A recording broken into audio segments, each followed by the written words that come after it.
the world. See dying.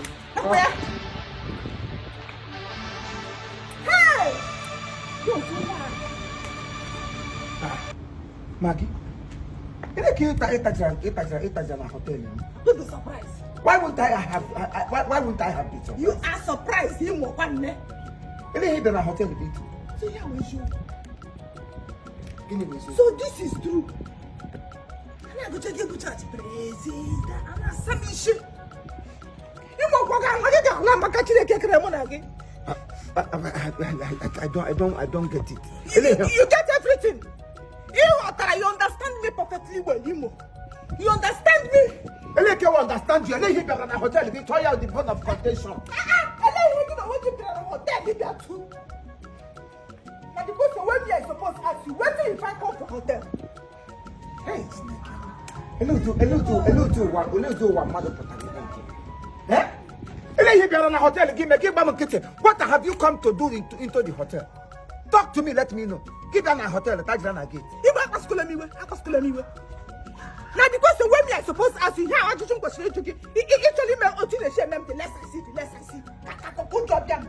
I walk while I'm here and keep bouncing. I want to see what I am. So, in a gap, my hotel, I get one. Welcome. I don't catch you red-handed today. What is it that they do again for hotel when not to say carry woman enter the room? Why you walk out? So, I come hotel, come carry woman. Yes. So which man you carry company? Go no mother. I can't catch you because I don't hear story say you. Somebody tell me say, in fact, if I can tell you what happened. One woman tell me say, some men they carry women go hotel. And I can't remember this one, they say, you go hotel. And you don't discharge them. God, you give me a wife where no get wisdom. You give me a wife that is always listening to somebody say. A wife that cannot sit down and decide on her own to know what is right, know what her husband can do, and know what her husband cannot do. A woman that is always busy listening to what people will say, without even finding out if these people are really happy with me or not.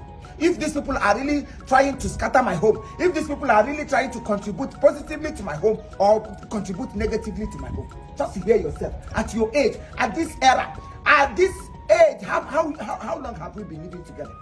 For one day, yeah, what is there at this 9 minutes?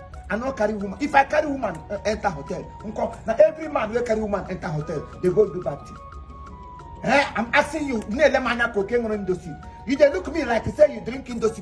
Now every man will carry woman enter go for hotel. What did I say they go hotel go to? So what is hotel good for? Only if you walk in the port. I can't get any bank to the everywhere. So how drunk can come and I want money. You want to you got to control. You two will come here now because na bunker. Oh yes. Because on a bunker they chop for hotel. I don't go chop my own. You two you come to chop your own. Hello, you're going to we're going to have a badge. We're going to arrest China. Hello, you're going to have a bunker. Come on, you. Call woman and was like, hello, you're going to bunker. What you do so. Hello, you're going to have a bunker. Nay, hot time. Talk to me. Why won't I tell you it?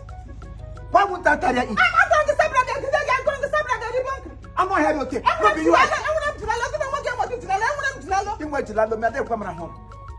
Even when I my day from Abali, no go let me sleep. And I bomb some now. I bomb Kangana keyboard. Let me my piano. I give me flavor and Abali and a keyboard. Yet, I can't make a tomato and I hear with Lalo. I know you're not being yesterday. I did for house. Then you say, at the fine place where I'm going to supply this vegetable. What would they bring from our farm? Not be open your mouth. Tell me, all these hotels where they get restaurants. Now people where they supply for hotel, they make more money. If you supply for hotel, you supply for shops, supply for shade, supply for supermarket. Yeah, na gaga. Maybe me and you talker.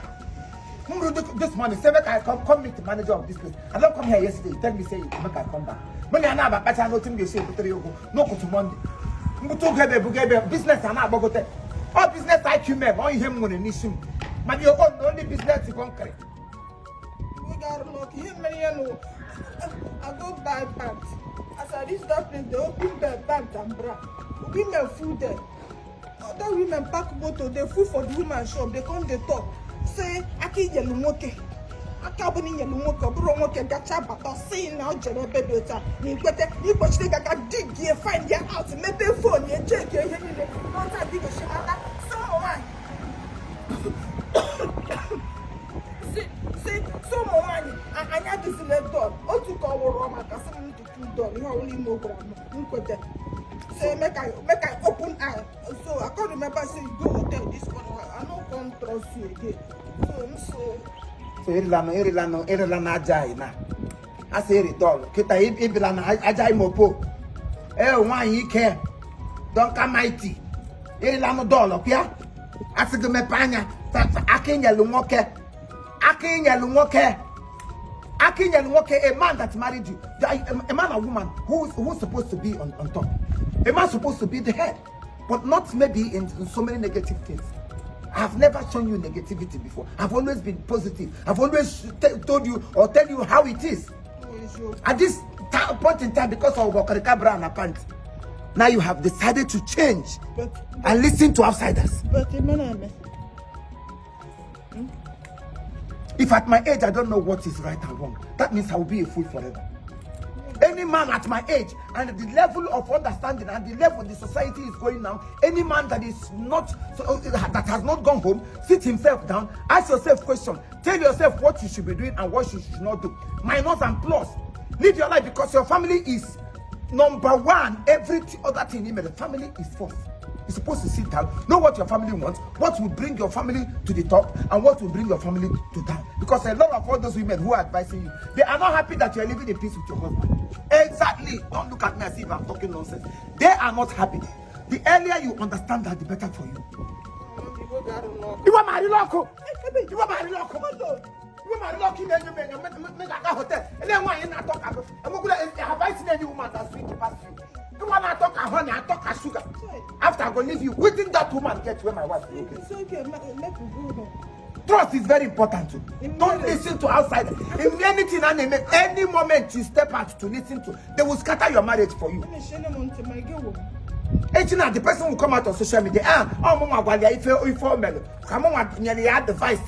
What you ever panya for ya? Will go where? On the long hand, my other way, Hocker Capan.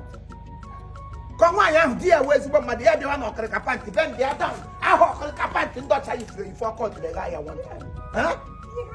Why would I bet on you? I don't know here. Ngwaila. Ngabi koko tiger boko put there, baby. I didn't contract. You won't mess in and nothing. I am you won't mess in. This is my cabiko. That's it, okay. In your him. What's that tomato? It's not for the fake. What's one baby and that Russia, in the hatch and I'm the loose. I'm okay with you when you more Christ. A Christian is supposed to live like Christ like. You can't be a Christian, you need to the question. I say happy and way because okay, motor red and ball and I got to go on your way. Money. I like motivation and motor. Yami, why you're okay. Wouldn't that now come to vuvu? Why not let them walk? All of them walk. Okay, you want now to have a why, Mamma Motor, my neighbor came with it. Macassi, the two. Don't I hear take a tablet? Oh, I glad to tell them.